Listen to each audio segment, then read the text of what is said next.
Müdür işçini əmək müqaviləsi olmadan işlədirsə, bunun məsuliyyəti nədir? Qanun nə deyir?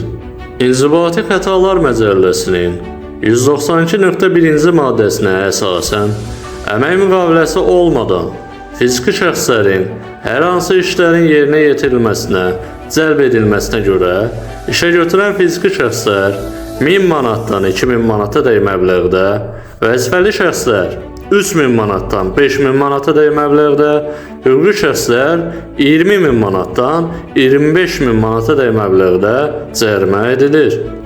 Cinayət Məcəlləsinin 162.1.1-ci maddəsinə əsasən, əmək müqaviləsi olmadan xeyli sayda 10 nəfər və ondan çox işçilərin hər hansı işlərin yerinə yetirilməsinə cəlb edilməsi 7000 manatdan 10.000 manata dək miqdarda cərimə və ya 2 ilədək müddətə istirahətləri və ya 2 ilədək müddətə azadlığın məhdudlaşdırılması və ya 2 ilədək müddətə azadlıqdan məhrum etmə ilə cəzalandırılır.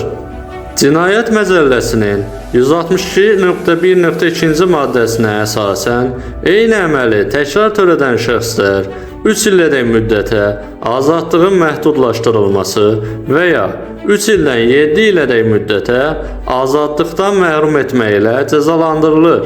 Əgər işə götürən əmək müqaviləsi olmadan işçini hər hansı işlərin yerinə yetirilməsinə cəlb edərsə, bu barədə Dövlət Əmək Müfəttişliyi Xidmətinə və prokurorluq orqanlarına şikayət edə bilər.